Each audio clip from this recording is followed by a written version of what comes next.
میرے ذہن میں ایک کویشچن آ رہا ہے کہ حبقوق جو ہے وہ خدا سے ایک کویشچن کرتا ہے کہ جب شریر جو ہے وہ صادق کو ستاتے ہیں، یعنی کہ ان کو مارنے کی کوشش کرتے ہیں، اور کیوں خدا صادقوں کے لیے کیوں خاموش رہتا ہے؟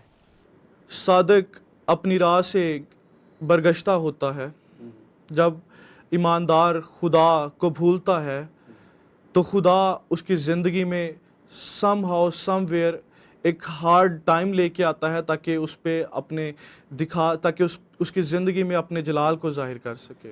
جی، تو ہمارے ناظرین اس بات کو جاننا چاہتے ہیں کہ خدا نے کسدیوں ہی کو کیوں جو ہے وہ اس کا کیوں چناؤ کیا کہ وہ کیوں جائیں اور یہودا پر جو ہے وہ چڑھائی کریں؟ سو پادی صاحب، اگر ہم حبقوق کے پہلے باب کی 7ویں آیت میں دیکھیں تو لکھا ہے، وہ ڈراؤنے اور ہیبت ناک ہیں، وہ خود ہی اپنی عدالت اور شان کا مصدر ہیں. یعنی وہ ایسے لوگ ہیں جو کوئی ان کے سامنے آتا ان کو مار ڈالتے تھے. اور آگے اگر 8ویں آیت میں جائیں تو لکھا ہے، ان کے گھوڑے چیتوں سے بھی تیز رفتار اور شام کو نکلنے والے بھیڑیوں سے زیادہ خونخوار ہیں، اور ان کے سوار کودتے پھاندتے آتے ہیں. ہاں، وہ دور ہی سے چلے آتے ہیں، وہ عقاب کی مانند ہیں جو اپنے شکار پر جھپٹتا ہے. یعنی وہ ایسے لوگ تھے جو بے رحم تھے. وہ اپنے دشمن پر رحم نہیں کرتے تھے، بلکہ ان کے ساتھ برا سلوک کرتے، ان کو اسیری میں لے جاتے، ان کو مارتے، ان سے ضرورت سے زیادہ کام کروایا کرتے تھے. اس کا مطلب یہ ہوا کہ یہ لوگ جو تھے خدا سے دور تھے، یہ غیر معبودوں کی پرستش کرتے تھے، اور انہوں نے اپنا رہن سہن جو تھا وہ بگاڑ لیا تھا. تو آج کی کلیسیا کے متعلق آپ کس طرح سے آپ اس کو ڈیفائن کریں گے؟ ہمارے ناظرین کو کیا میسج دینا چاہتے ہیں؟ جیسے قوم بنی اسرائیل بارہا خدا اور خدا کے احکام سے دور ہو جاتے ہیں، آج میں سمجھتا ہوں کہ ہمارے لوگ برگشتگی میں چلے جاتے ہیں. بارہا خدا اور اس کے احکام کو، اس کے مقدس کتاب کے صحیفوں کو بھول جاتے ہیں. خدا جو آج ہم سے کام لینا چاہتا ہے، ہم اس کام کو چھوڑ کر اپنی دوسری مصروفیات میں زیادہ مصروف ہو جاتے ہیں. جو خدا آج ہم سے کلام کرتا ہے، ہم بارہا اپنے کریکٹر کی وجہ سے، اپنے سوچ و خیالات کی وجہ سے اس کلام کو ڈینائی کر دیتے ہیں. جیسے قوم بنی اسرائیل کا رویہ تھا، آج میں سمجھتا ہوں کہ ہمارا بھی سم ہاؤ سم ویئر اسی طرح کا رویہ ہے، اور ہم بھی بارہا خدا کے کلام سے دور ہو جاتے ہیں. جیسے حبقوق کو ویپنگ پروفٹ کہا گیا، یہ خدا کے سامنے روتا ہے، آہ و نالہ کرتا ہے، اسی طرح سے ہمارے خادمین بھی آج کلیسیا کے لیے، ہمارے لوگوں کے لیے آہ و نالہ کرتے ہیں، ان کے لیے دعاؤں میں ٹھہرتے ہیں، روتے ہیں کہ خداوند دوبارہ سے ہمارے لوگوں کو بحال کرے. پھر کلیسیا کو آج کیا کرنے کی ضرورت ہے؟